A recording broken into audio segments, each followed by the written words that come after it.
Hello everyone and welcome back to the channel. I'm Zombie Quaggan and here we're going to be talking about the Nature Magic trait line for Rangers in Guild Wars 2. Okay, so let's have a quick look at it. Okay, so ignore the bottom two, I've just chosen anything just to kind of stop it flashing at me, like that. So yes, this is what we're looking at, Nature Magic, okay? So first I'll go over the minors and then we'll go over like the majors, okay? So the first minor, Rejuvenation, grants regeneration when you receive damage while your health is below the threshold. So when you're below 50% health, you gain regen, which is quite nice, you know, helps you survive. Fortifying Bond, when you gain a boon, it is shared with your pet, which is kind of amazing, because especially when you use traits like We Healers 1, which you gain a copy of each other's boons, so you can kind of double it up, which can get ridiculous. And then you've also got Lingering Magic, you and your pet gain increased concentration. Which again is quite nice, but there's like nothing like kind of like that spectacular really. And then we're going to go on to the majors. So the first one, Bountiful Hunter, you deal increased damage for each boon affecting you. Your pet deals increased damage for each boon affecting it. So you could, you could boon up, you can go Call of the Wild, you can go Strength of the Pack, you can copy pets over, and now you all got like, loads of different boons, and you deal more damage, which is quite nice. And then you've got Instinctive Reaction, gain quickness when your health drops below the threshold. You and your pet gain healing power based on power. So if you want to go for like healing, this is kind of like a nice one, because obviously, you get slightly more of it. But, and quickness is alright, but I don't think quickness lasts very long. So it's like 3.5 seconds. So like I usually prefer to not get below the health threshold anyway, but that's me. And then this one, it's called Ally's Aid. Your revive speed is increased. Cats search and rescue when you begin reviving an ally. So this is actually quite good if you're going for like a kind of more healy kind of support build, like especially in World vs. World, and especially if you can actually get some of the masteries, because the Pact Commander ones, it's also got some that help revive speed, and then also you can get runes that help revive speed as well. So you can really kind of focus on that, and you can be quite great. And that search and rescue, your pet seeks out and revives a downed ally, which is kind of awesome. So it's one of the shouts, it's that one. There we go. So your pet teleports to a downed ally within range and begins reviving them. So, which is kind of awesome. You can use that and your pet's suddenly gone elsewhere and starts rezzing people. It's amazing when you're in like Zergs in World v World, honestly.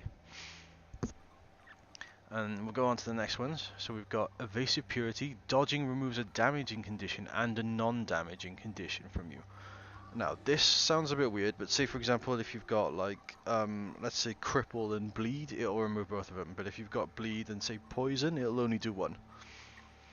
Or if you've got, say, like Cripple and we'll say Chill, it'll only do one. So yeah, it's got the potential to be good, like, if you really suffer from conditions, but a few of the other ones are kind of better. Like Spirited Arrival, grant boons to nearby allies when swapping pets. Quite a few builds, like especially for like damage-based builds, will swap pets because you can get other traits that grant boons when you swap pets. So giving boons to other allies is fantastic, especially like things like Fury, which is crit chance, which is amazing. And then we've got Windborn Notes, Warhorn skills gain reduced recharge, and Call of the Wild now grants regeneration. Now this is the first one I can actually show you guys, because the rest I've not been able to, okay? So Call of the Wild, currently it gives me Fury, Might and Swiftness, and it recharges in 30 seconds.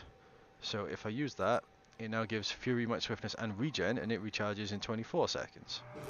And there's the regen. So yeah, that's quite useful as well, because it gives other people regen as well, which is fantastic, because this affects 5 people, so they all get it. And then we've got Nature's Vengeance, allies summoned by spirit skills. What? Allies summoned by spirit skills? Oh yeah, yeah. Okay, ignore me. When you summon a spirit, so like, say if I put Frost Spirit out, he would be the ally summoned by the spirit. That's really weird. I wouldn't have said that. Have increased health and grant a boon to allies around them. Okay, so you can see there, like currently, like the Frost Spirit doesn't grant regen, but you can see if I toggle this on, he now should. I think the Frost one. No, Frost is Might. Sorry, my bad. So that's Might. Yeah, the healing one's regen. Okay. but there's a list of all of them. So the healing ones regen, then you've got the Sun Spirit gives like vigor, Frost gives might, so I already said Sun, Stone gives protection, Storm gives swiftness, and yeah, you can see that list there. Then we move on to Protective Ward. When you receive damage, nearby foes are weakened and you gain protection, which is quite nice because obviously when you gain damage, you're probably about to gain more damage, so protection is probably quite good. And then we've got Invigorating Bond. Boost abilities heal allies around the caster. So if I use this, if there were any allies around, they'd be healed. But obviously there aren't, because this kind of trait line isn't like the best kind of to actually show you the abilities, because they kind of just happen. But yeah, that's like a really short video. It's not a trait line I tend to use in like my main kind of damage build, but for like some of the skills, especially where are we? The search and rescue one. This is essential when trying to be like a supportive build in World v World, tied with the actual search and rescue skill itself, which isn't an elite. Because like the amount of like healing and the amount of people you can resurrect just becomes fantastic. And especially when you start rezzing someone and then your pet will seek them out. And so they'll start rezzing them as well. And with all the other bonuses I mentioned before, you can res people really quickly, which I think is great. But yeah, I hope you all enjoyed this video, even though I didn't really show off much. But yeah, thank you all for watching, and I will see you in the next one. Take care, everyone.